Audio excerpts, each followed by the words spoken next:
Ready. Let's do it again. All right. Well, hey guys, welcome to Student Night House Parties at Zoe's. It's kind of live, kind of online for those of you guys joining us on YouTube. Pretty thrilled to be with you guys. Last week was fun. We are so grateful to actually see your faces. Yeah. And I can say that because we're actually in the room. Yeah, we're right here with looking at people's faces. Yep. Now, the downside of this being a video that we're all watching together, like every week, is that you guys can totally heckle us, which I know some of you guys in your house parties do with Stetson and me, which is great. And we love it. Here's the fun part, though. Me and you, we can walk up behind people now. That's right. We can give them a really hard time for doing it. Or heckle them back. Yeah. It's not fun to be booed, is it? No. I don't think anybody's ever booed us, though.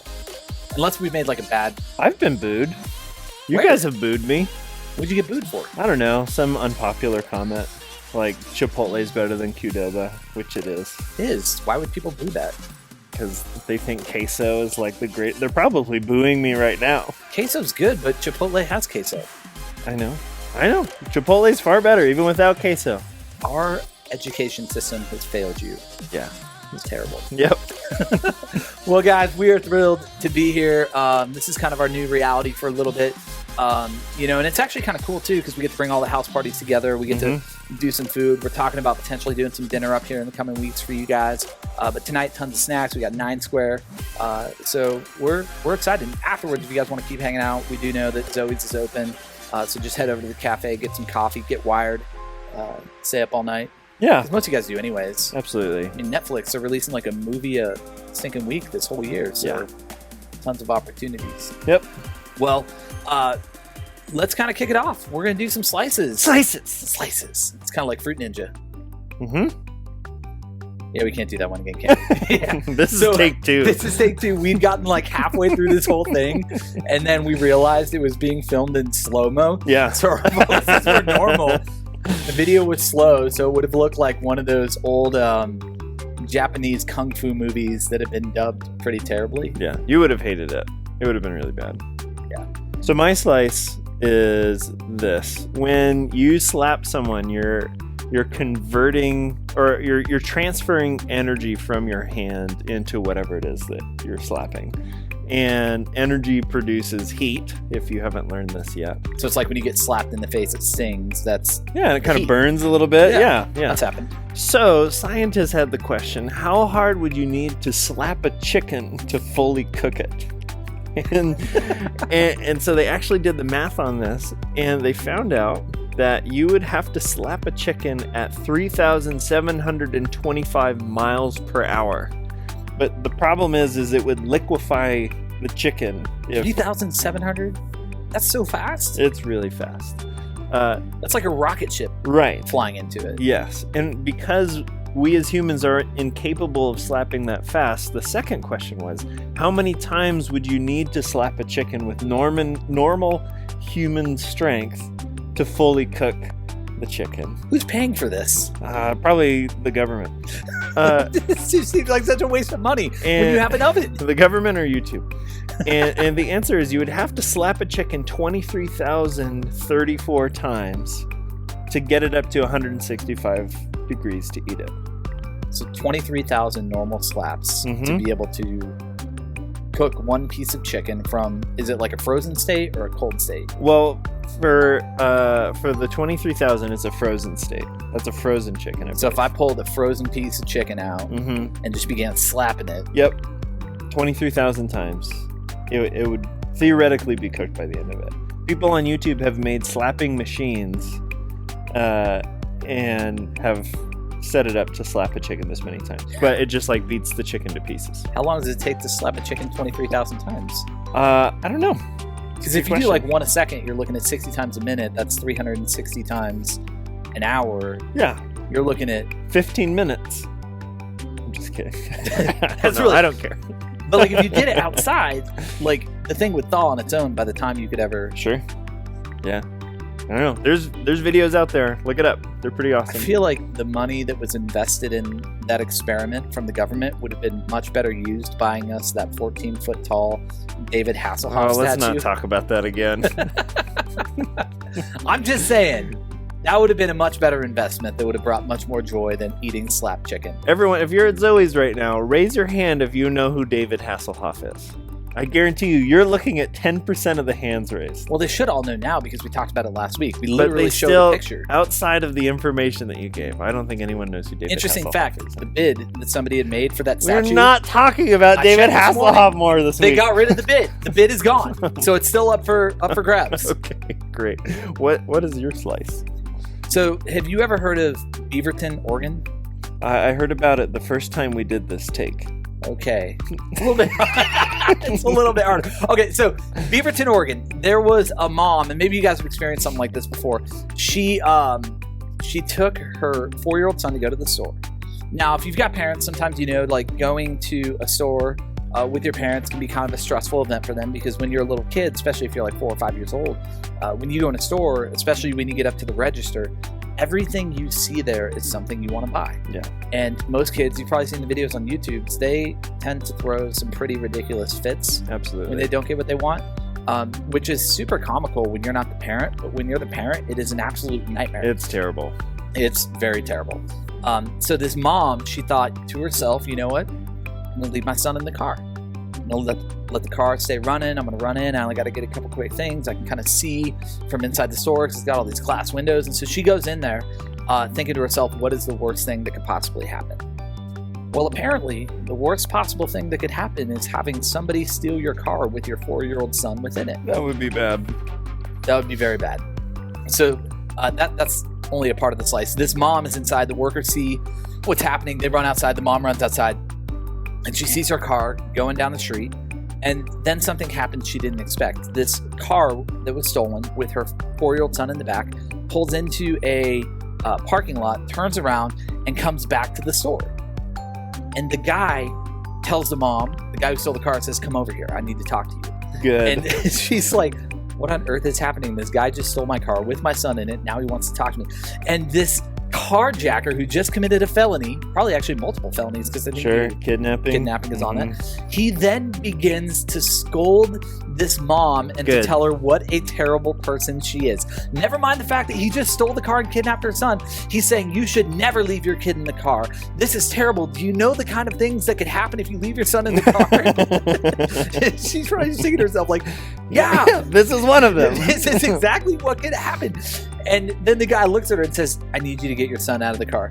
And so she takes the son out of the car, and then he proceeds to steal the car again and to drive off. And so you've got this mom who gets left there at the scene of the crime with her 4-year-old son, all of her groceries, no car, no car seat, dealing with all of the public shame and scorn from everybody who is around looking at her.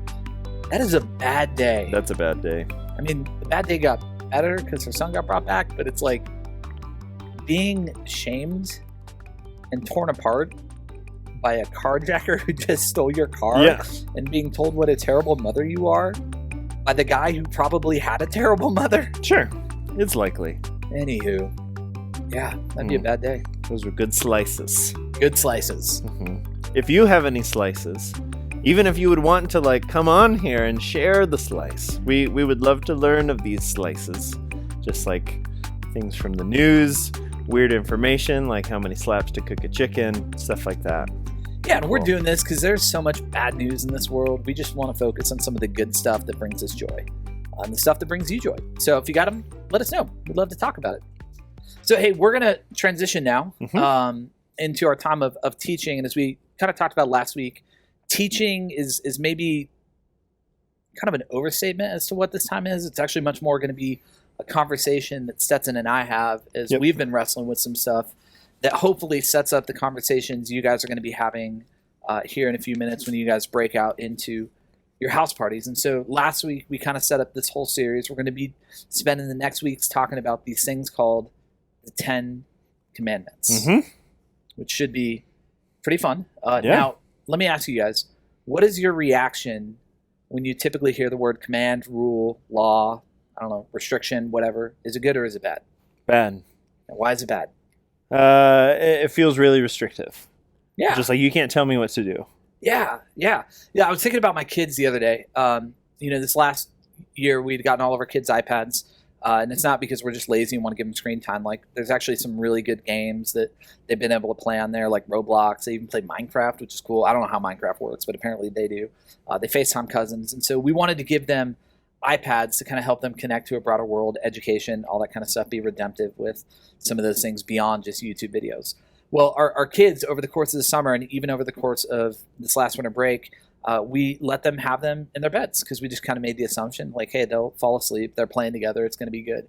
But we realized we had a problem when school started back up again. And we just actually had to deal with this last week when our kids went back because our kids, they wanted to have their iPads in bed on school nights. Now, obviously, as a mom and a dad, we step in, we go, that's probably not a good idea. But for our kids, when we stepped in, we took the iPads away. We said, you can only have them on weekends. How do you think they reacted to that? Great.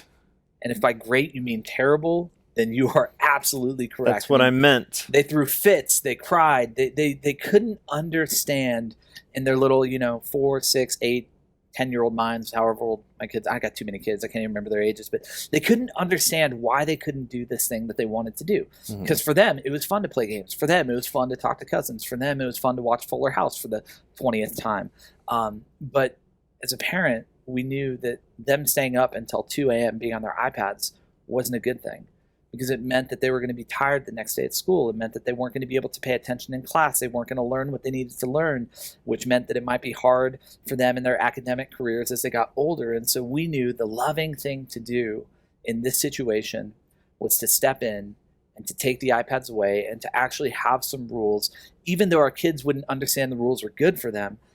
But as a parent who knows better, like, we had to enforce and ask for some of these things. And I share all of that because I think that's kind of what's happening with the 10 Commandments, right? Like, we kind of live in this world right now that tells us we could do whatever we want to do, whenever we want to do it, with whoever we want to do it, right? Like, rules, regulations, restrictions, these are actually things that our culture looks down upon. And yet I really believe that when it comes to these things God has asked of us, these aren't negative things. These aren't like bad things. God isn't this, tyrant who's trying to keep us from experiencing joy. He's actually this loving Father who wants us to succeed and to experience life. Right. And we call the alternative of that freedom in this positive thing, but too much freedom, like absolute freedom, would be bad. Like, my kids are younger than yours. They're learning like some more like core foundational lessons of life. So like right now, like the main things we're trying to like teach them is like commandment number 1, don't touch poop. Like, don't touch it. It's a good rule. Don't touch your poop. Don't touch the dog's poop. Just don't touch it. It's gross. And they don't know this. Like, you would think it would be like intuitive, but they don't. And the second commandment is don't eat poop. Like, don't eat your poop. Don't eat the dog's poop. Don't eat bird poop. Like, just don't eat poop. This morning, after breakfast, my son walks into the living room and he points at the carpet and he's like, poop, poop. And there was a piece of poop just in our living room. Like, when you have kids, poop is just like everywhere. But I think it was our dog. And he's like, our dog's name is Potato. He's like, potato pooped on the carpet. And it was just like this little tiny, like, there was no mess. You just picked it up and like put it away. But the important thing is nobody touched it. Nobody ate it. So I think we're doing an okay job as parents. But just like you talked about, it's like total freedom. They'd be touching poop all the time. Yep. Like smearing it everywhere. And that would be terrible.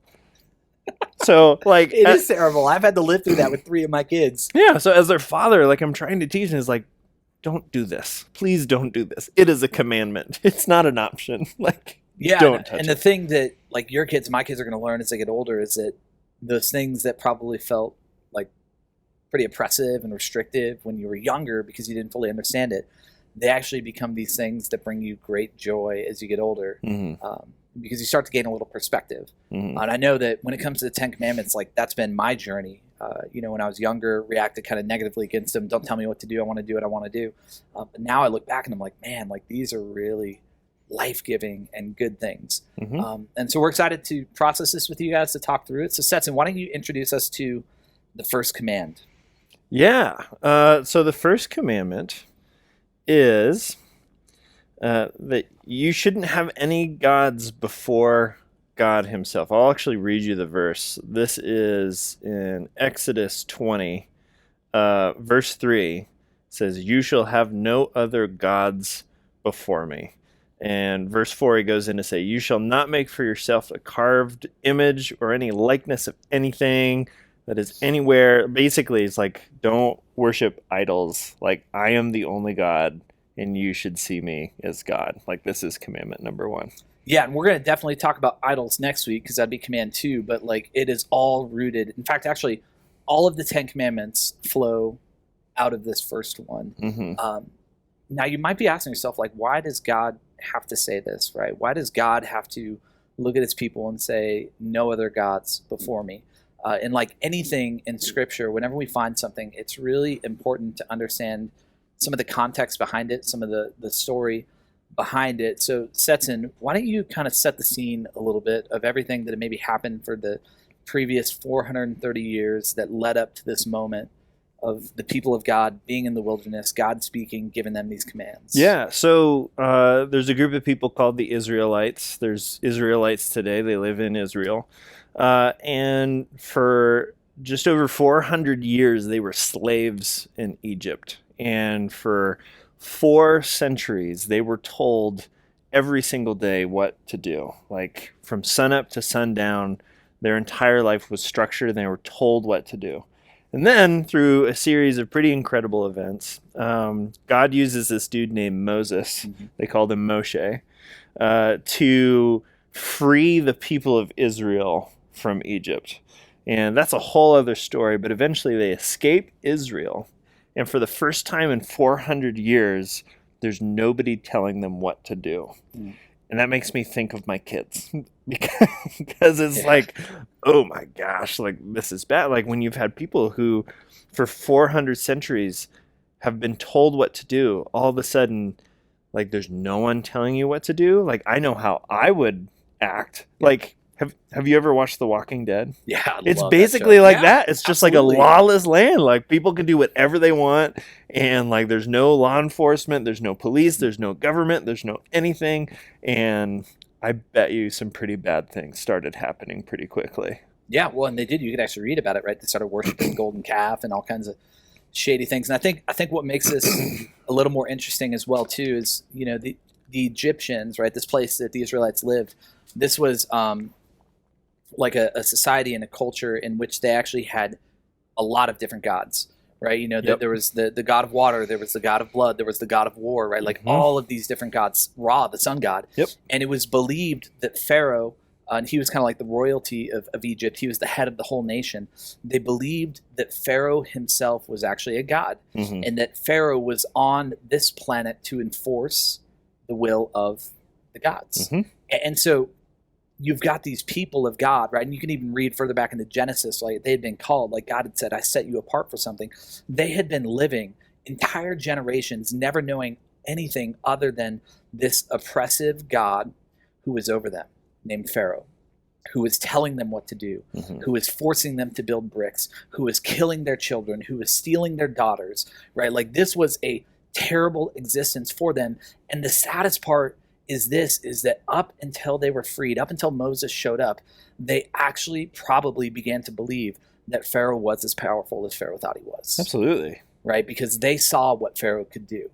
But then you've got this Moses showing up on behalf of Yahweh, right? The God of the Israelites. And what does he do to Pharaoh? He absolutely crushes him. You read about these 10 plagues that were sent where the Egyptians were wiped out, their economy was destroyed, their firstborn sons were destroyed, their armies were destroyed. And the message that God was trying to send to the people is simply this: I am the only God.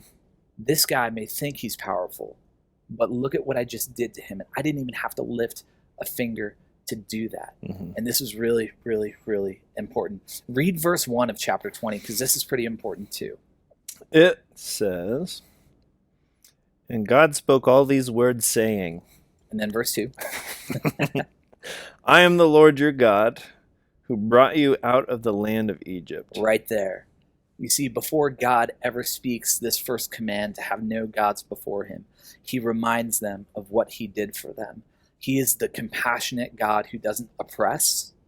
He's the compassionate God who doesn't beat you down. He is the compassionate God who hears your cries, who sees your pain, and delivers you from oppression and from slavery.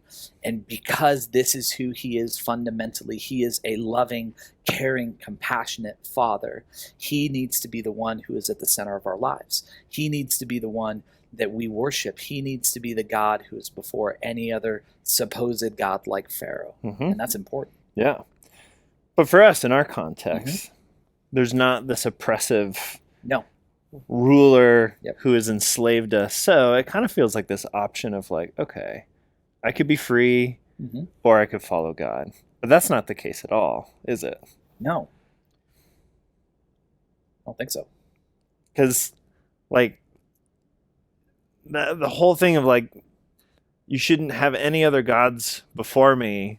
Like we think it's like, well, what if I have like no gods at all? But that's not really an option.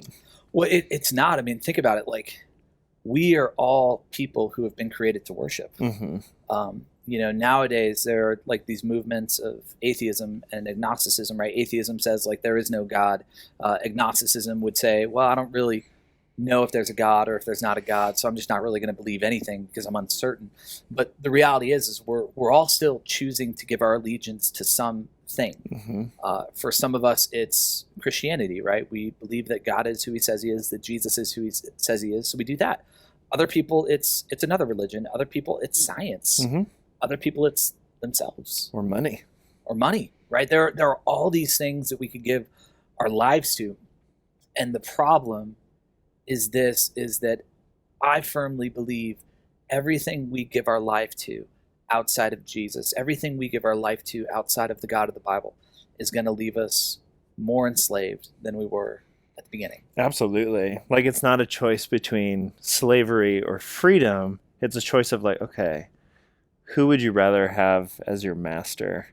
Like something that's going to suck the life out of you and like just destroy you, or a God who loves the heck out of you and sent Jesus as an example of how much he loves us, who died for us. Like, who are you going to follow? Well, yeah. And when you think about it, like every God, and we use that word like lowercase g or whatever, but like everything that we would consider to be a God in our life, with the exception of the God of the Bible, doesn't want to do anything for us. It just wants to use us. I mean, to go back to the example of the Israelites with Pharaoh didn't want good things for the people of God. He didn't want good things for the Israelites. He just wanted to use them to do this thing that he wanted to do. Absolutely. When we think about like the culture we have right now where everybody is obsessed with fame, right? Think about being Insta famous, right? Like you think any of that stuff actually wants to do anything good for you? No, it just wants to use you. Absolutely. Like our culture, our world, like they don't care about us. But then we see the God of the Bible, and we see this beautiful love story that unfolds all throughout the Gospels, that God was willing to send his son to the cross on our behalf to live the life we couldn't live so that we could live the life we didn't deserve to live. I mean, it's beautiful. Yeah, absolutely. And it's life-giving. And I think about this command being much the same way that you have this command in your house for your kid not to eat poop. That's right. It's like, son, I want you to experience life. It is out of love for my kids. To take joy in what you eat. Right. Do not put that crap in your mouth. Literally. Yeah. Literally. Yeah. Yeah. And it's significant that this is the first one. Because if we get this one wrong, everything else, I don't know, we miss the mark. Yeah. And we fail to see why God is asking us to do these things if we fail to see who God is first. And as like foundational as this is, it's also a really tricky one to follow because it's hard to like know when you're worshiping another God. Like we don't like those two words, like worship and God, like in our context, like nothing we're talking about like resembles those things at all. But kind of like a practical test that I use to kind of figure out if I'm doing this is I try to think through is like, what am I trusting that anything is more powerful than God? So for example, like when I was in high school, I had a couple relationships, like dating relationships, where by far I was expecting this girl to like provide so much more comfort and security for me than God ever could. Like by far, or like people who are like trusting in money to like get them through a really tough situation, and they're like, yeah, like God's there, but I'm gonna save as much money as I can for an emergency situation because that's what's really gonna like get me through the situation, or that's what I'm trusting in. And like, I don't know, there's a whole list of things, or like just like turning to like different substances that can be abused, like even food itself, like overeating of just like this thing can give me more peace and comfort than God can. Like if you're trusting something that it is more powerful and it can do things that God can't do, that's when you're putting another God before God, and that's when you're worshiping something else instead of worshiping him. Yeah. And I think one thing that's probably important to say too is, like, because I've heard a lot of people talk about this when they, maybe prioritize what's most important in their life. They'll go God first, family second, job third, or like whatever it is, right? And the problem is, like, when God is just like the top priority in our life, it almost becomes this checklist that we go through in the way we live our life. So it's like, cool, like checked off my God thing today. I spent time with him in my devotions. Now let me go spend time with my family, and then let me go to school, and let me go, lift weights or whatever it is that we do. Like, I don't think that's actually what God is calling us to here. It's not. It's not like, okay, I need to be the most important God in your life, and then everybody else can kind of fall after me. I think what God is actually saying here is like, no, like I'm not the top priority at your life. I actually need to be at the center of your life. Yeah. Because when God is at the center, it shapes the way that we see everything else. Absolutely. When God is at the core of who we are, right? When our allegiance is fully to him, it's gonna impact the way that we spend our time, the way we spend our money, the relationships that we have, like our values and our priorities. It literally realigns everything else and touches everything else. And I think that's really important for us to know, because it is this command right here that I think allows God to speak into the next 9 things that we're going to talk about over the next 9 weeks. Because if God is just the top priority, then he doesn't really impact these other 9 things. But if he's at the center, he certainly is going to impact the way we think about money, or the way we think about greed, or the way we think about, sex and relationships. Absolutely. And just like we were talking about how, like, it's impossible to not serve something. Like, you're always going to be serving something, even if it's yourself. It's impossible to not have something at the center of your life. Yeah. And if we have ourselves at the center of our life, it's kind of like this black hole of like, at the center of myself is myself, is myself, is myself, is myself. And we just like implode. It's awful. But when we choose to have God at the center of our life, it's like, oh, like everything's different now. And that's this kind of like weird, vague concept that's a little bit difficult to describe. Yeah. But it's beautiful though, because it's life-giving, right? I think about like have you ever seen a sinkhole open up in the middle of a lake? Yes. All the water just goes crashing down into it, right? I think that's kind of what happens when we're at the center of our life. It's like this abyss, and all of this beautiful water and this beautiful scenery, it just disappears. And this is going to be a lame analogy that may not work, but like maybe God being at the center of our life is much more like this stone being tossed into the middle of a lake that then creates these ripples that go out, and the stone is still there, but it's had this impact where it's not destructive. It's actually quite beautiful and peaceful. Yeah, for sure. I like that. That's good. And so if we were to come up kind of with a big idea for our time together, it's really simply this, guys, is, who we worship as God, it's going to determine the way in which we live our lives. Absolutely. So who we worship as God is going to determine the way in which we live our lives. Yep. Yeah, just like you said, it has these ripple effects. Yep. For sure. So at this point, what we're going to do is we're going to break off into some house parties. Yep. And your leaders, they've got some questions. We're going to break into different parts of the complex here in the Bel Air showroom and some other places. And Our hope is that you guys just really wrestle with this. And enjoy your time together. It's Yeah. been a long time since we've gotten to see each other just in our house parties, so I'm really looking forward to it. Yeah, so we're going to give you guys about 45 minutes to be able to talk through some of this. And, as always, we encourage you guys to be open, be honest. Like, the whole goal of this is not just learning information, it's actually experiencing transformation in your lives. Like, we want you to walk out of here tonight knowing God better and loving God more and having all of your life impacted by that in a more significant way. Yeah, and it's also not about, like, in these questions, like, it's not about having the right answers. No. Like, it's just talking about our perspective on things. And asking more questions in light of the questions. Yeah. As we said last week, doubt is not a bad thing. Nope. Questions are not a bad thing. They Nope. actually help us figure out what we believe, why we believe it, and they help us actually develop faith. Yeah, for sure. Awesome. Should we pray for them? Yeah, you want to pray for them? Okay. That'd be awesome. Father, thank you that we get to be in the same place together for those of us that are at Zoe's right now. And would you just help us to have a great time? Would you help us to be open and vulnerable and share our perspectives on things and help us through these conversations to see your perspective on these things. Pray that we would get to know you better, just like Nathan was saying. So, Father, we love you, and we pray this in your name. Amen. Amen. Fun, guys.